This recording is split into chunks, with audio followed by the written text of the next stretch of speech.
Hi guys, welcome back to my channel Living in Canada. Today I want to share with you a bit about the IELTS computer-based test. So I recently took the IELTS computer-based test that is held by the British Council here in Toronto, Canada, and that was just last weekend.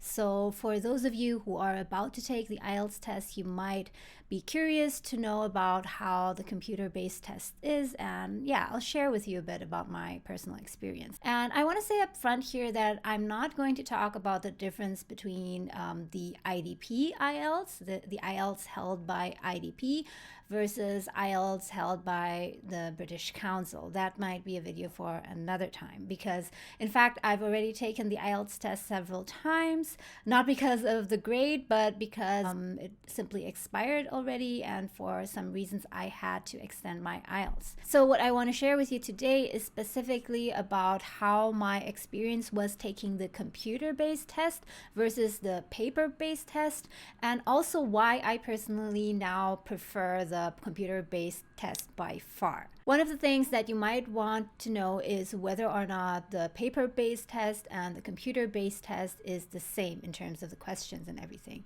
And the answer is yes, both of them are the same, and so is the speaking test. The speaking test is exactly the same. There's no difference because you are talking to an actual human being, right? So that means that the difference between both tests is mainly in the other sections, which is the listening, reading, and the writing part. But before I get into those details, first I'll share with you one major advantage that the computer-based test has compared to the paper-based test, and that is that if you do the computer-based test, you get your results much faster.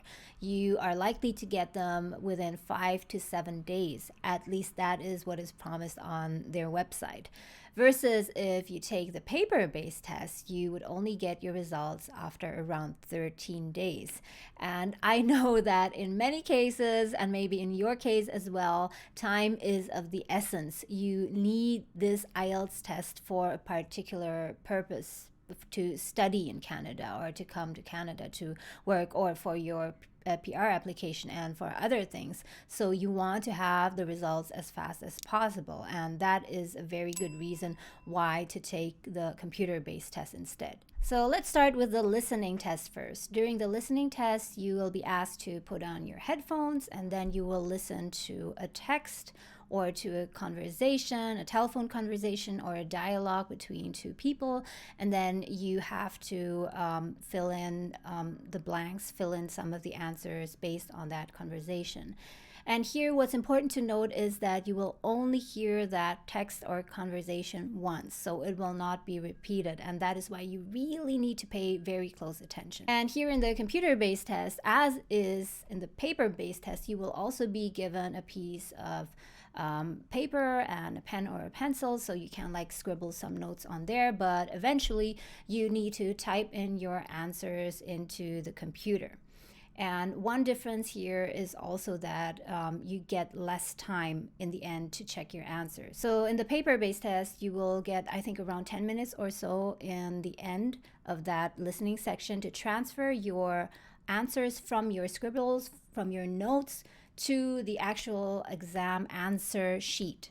But in the computer-based test, you won't get that. You will only get, I think, around 2 minutes or so to just check your answers again. So my advice here would be, before the dialogue, the conversation even starts, really read the questions carefully, or the text carefully, and see what kind of answers they are looking for. So once the conversation starts, you can really concentrate and focus on finding those answers that you need. And really try not to blank out at any point during listening to that conversation, because that happened to me for just a few seconds. Like one question was over, I was done with it, and then they went on to the next part of the conversation, and then I just like blanked out maybe for 2 or 3 seconds. It was really not that long, and I'm not sure what it was. It was a number or a word that I was supposed to plug in there, but because I blanked out for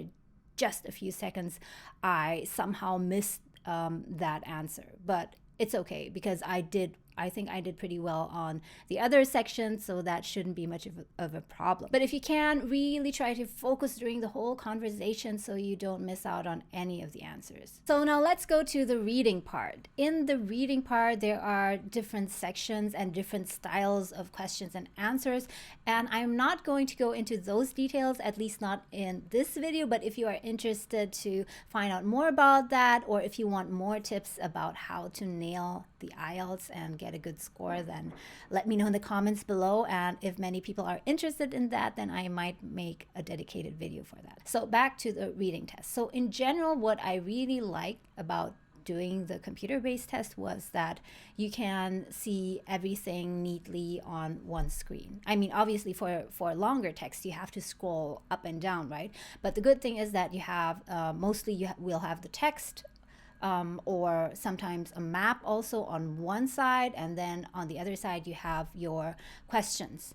So you can easily just go back and forth between the text and the questions. And the great thing is also that you can actually highlight the text, I mean. So while you are reading it, if you find something that is relevant, that might be an answer to these questions, then you can just highlight them yellow, and you can even make notes. So that is something that I found really useful.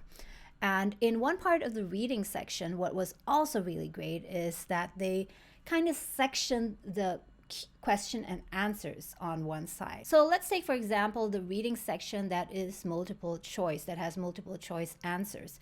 So there, what they did was arrange the questions and answers in a kind of drop-down style. So even if you had 10 questions, they wouldn't like list question, answer, and open up everything at once. But instead, what they would do is that you had question 1 and the multiple choice below. So let's say that once you're done answering question number 1, you could collapse that question back so the multiple choice selections would not show, and then you can go on to the next number, let's say number 2, and click on that, and then it will open up the multiple choices, and you will not see the question and answers of the other numbers. And the good thing about that is that there is no chance that you will just mix that up, because at any point in time you will only see one set of question and answers. Anyways, in this reading section, there are several types of question styles, so I really recommend you to go on the IELTS website and check out their practice questions, so you can really get a feel for how the questions are structured and what you need to pay attention to, and so on. So now let's go on to the writing section. And I personally think that the greatest advantage of the computer-based test lies in this writing section, because personally, I haven't been practicing my handwriting a lot lately. I just have to admit that. I mean, I do journal, I do write once in a while, but I don't handwrite very much. Even in my studies, I usually type all my notes into my computer. So my handwriting is not the best, I would say. But even worse than that, I feel that oftentimes when I'm in an exam or doing a test, then sometimes my hands become a bit cramped or sometimes even cold, and that even slows down my handwriting. So it takes me forever to write something neatly and in a way that is easily legible. And that is really important, because you want to make sure that the person who goes through your essay later on can really read and understand each and single word that you write. So handwriting in an exam is really not for me. I really love the computer-based exam. I am personally a very fast typer, and that is also why I feel that the computer-based one is easier for me. So if you are also someone who types very fast and you might even not really need to look at the keyboard and you can just type away, then I think the computer-based test is the better option for you. What I also liked about the computer-based test here is that you can make your notes or outline. You can just type it in, and then you can just easily delete it afterwards and replace it through your text. And it's also really easy to edit. In the paper-based test, if you make a mistake, if you want to correct something, then obviously you will need to erase that part. You can't just like strike it through, right? It would just make a mess. You would need to erase it, and then you would need to rewrite that word. But even worse, what about if what you want to correct is not just one word, but the whole sentence structure? You want to move this part to the front, this part to the back, or you want to maybe even switch between paragraphs. That also happens during writing, right?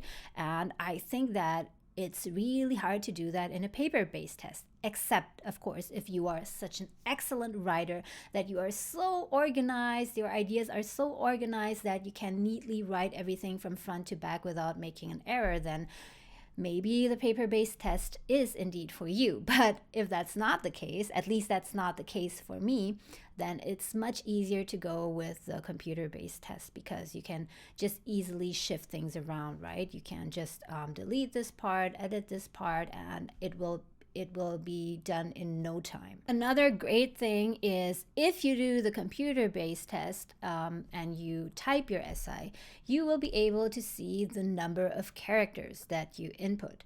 And that's obviously not the case with a paper-based test. So in the paper-based test, you might have already written 2 paragraphs or 3 paragraphs, but you don't really know exactly how much you've written. Of course, one way to do it is that you calculate the number of words that you've written per line and then multiply it by the number of rows and so on. But I think that that's a bit tedious and you don't know exactly how much you've written.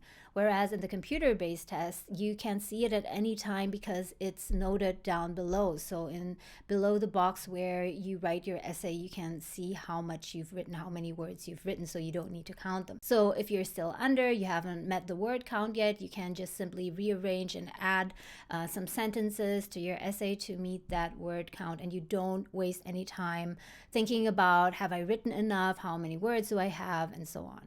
One important thing to note though, before I decided for the computer-based test, I also did my research online and read about other people's experiences.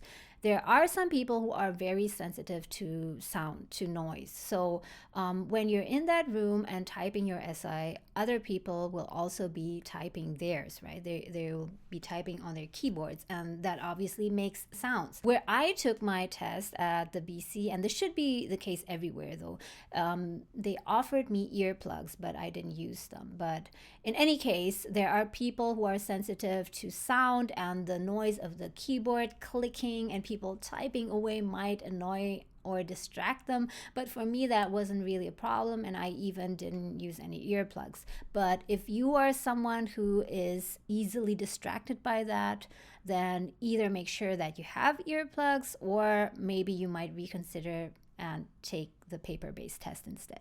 What I also liked about the computer-based test was that there were so few participants in the room. The room was rather small, and when I took the test, it was later in the evening. There were only around, I think, 4 or 5 participants.